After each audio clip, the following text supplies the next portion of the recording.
Learned about theme. What else have we learned about this week? Plot. We're about to learn about plot. What did we learn about yesterday? Setting and conflict. What did we learn about the day before? What else are we missing from our 5 elements? Theme. Characters. We learned about characters. We've learned about theme. We've learned about setting and plot. We're about to learn about plot right now. Who's seen a plot diagram before? A lot of us have seen a plot diagram before. Look at our central question. It says, why is it important to fill out a plot diagram before we start writing? Why is it important to fill it out? Kinsley. You can get your thoughts organized because you want your story to flow. We don't need to meet our characters at the very end, do we? No, we need to meet our characters in the beginning. So let's get your yellow sheet of paper. Grab your yellow sheet of paper. We're going to draw a plot diagram together. Okay? Can we do that? Let's do this together. Let's look over here at our elements of plot. Okay? How should we start our plot diagram? What would come first? Exposition. Why? What do we get in our exposition? Our characters, our setting, our basic information. I believe that. So where am I going to put it? On the bottom and on the left. On the bottom left. All right, so like here? All right.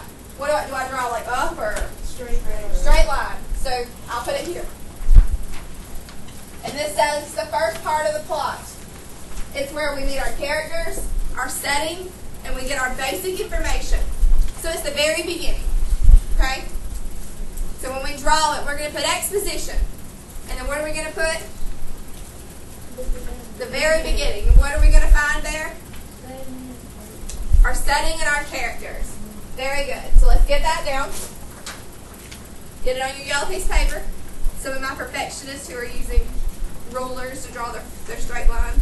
I think mine's really straight. Not really. Alright, so after exposition, where do I go from here? Rising action. I have a rising action. Do I go down or up? Alright, I believe that. I'll go up. Do I stop here? Is that good? Yeah. Okay. So why am I choosing rising action? What's the rising action? It's where the conflict starts to build. It's where, what? What else do we find in our rising action? We find some complications. It's the events that lead up to the what? The turning point. The climax. So we've got rising action right here.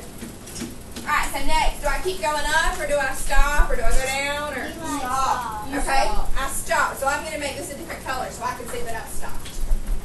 I'm going to do this because that's what I imagine the top of a mountain looks like. That's just my mountain. Maybe it's snow.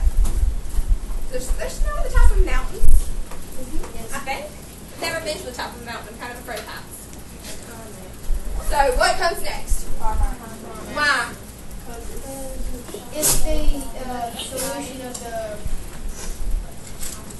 Is it the solution or it's the what? It's It's the turning point of the story.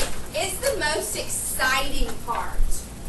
Should the climax make me want to continue reading or close the book? Continue reading. I just want to find out what comes next. When we found out that Bob was getting arrested, did you want to find out what was happening next? Yes, we were like, oh, he just got arrested. We wanted to know who was arrested and why was he getting arrested. So we put our climax at the very top. I agree. What do we do next? Following action. Why? It's starting to wrap things up. Okay. It's the events that follow the climax. I believe that. What would be one of the following actions from the story we read?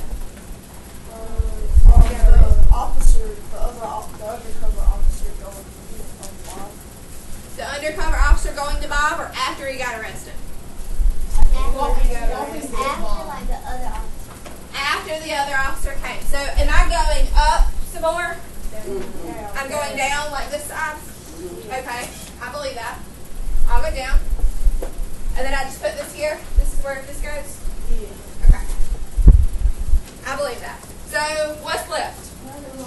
What's the resolution? It's the end of the story. What do we find out in the resolution? Say that loud, Annalise. The solution to the problem. We find out what happened. So where do I go from here? Straight line? Okay. Perfect. I'm going to stick this here. So I find my resolution. So let's look at the story we talked about yesterday. The story we've been reading all week. What would our exposition be there? What came first in after 20 years? Say that again. Him talking to the first officer. What else did we find out in the exposition? We found out the characters. Where he was, which is New York. Well, which one of the 5 literary elements is that? Setting. We find out setting, and we find out characters. What about in the rising action? What did we find out in the rising action? Why was he there? What was he? He was telling the story. He was telling the story of his friend. What else do we find in rising action? Do we kind of figure out what kind of conflict it's going to be? So if it's man versus... Was ours man versus man? I think so too. Ours was man versus man. Why?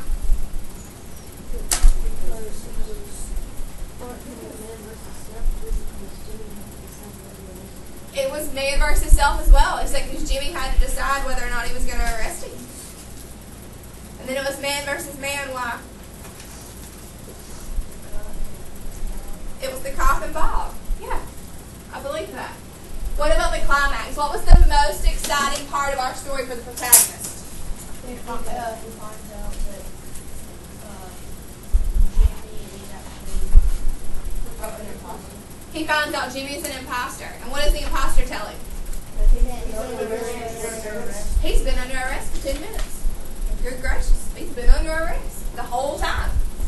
So we're like, does that make you want to keep reading? Or you're like, it's not interested. Keep reading. You're like, oh, he's getting arrested. What's going to happen next? So what happened after that?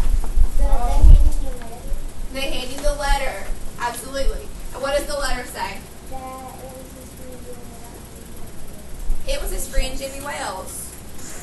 He showed up. He was sad. He was happy that he showed up, and he wanted Bob to know that he showed up, but he also wanted Bob to know he had to do his job.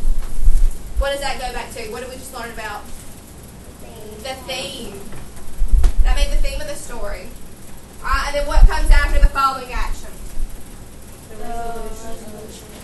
We had to kind of infer our resolution because ours kind of stopped quick.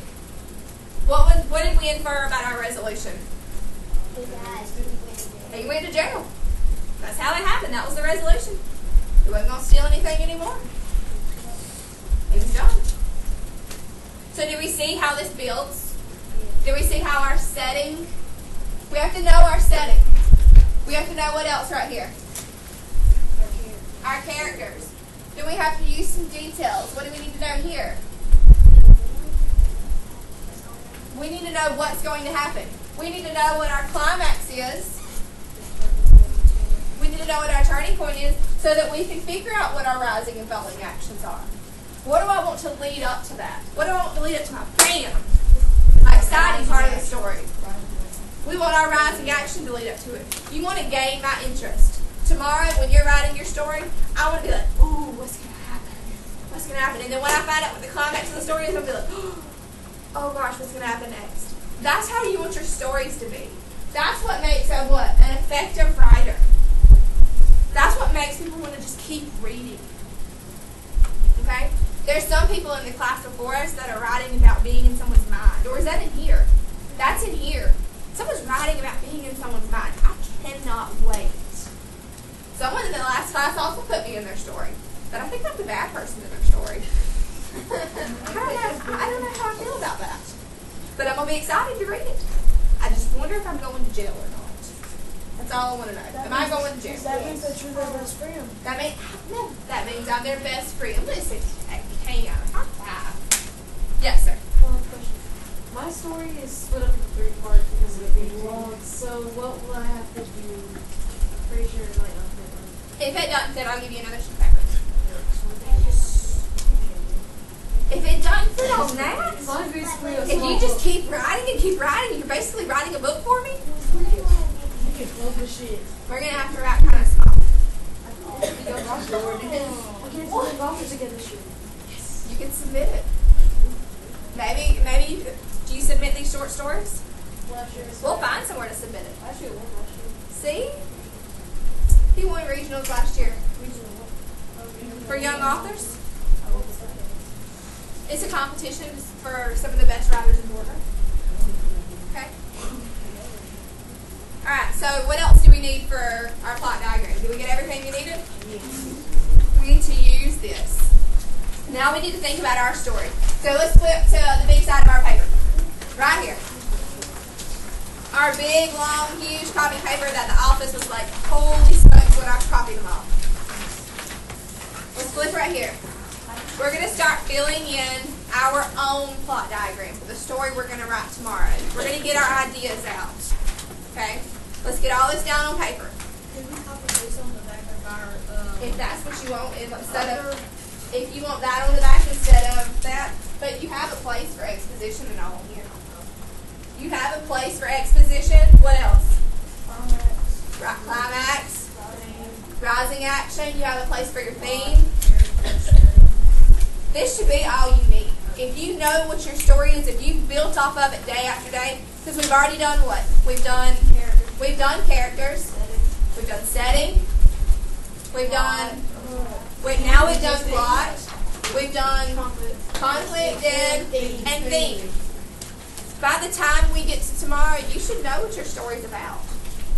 We've worked on each one of these individually. So this right here is just going to be your rough draft. It's going to guide your thoughts. It's going to keep you focused.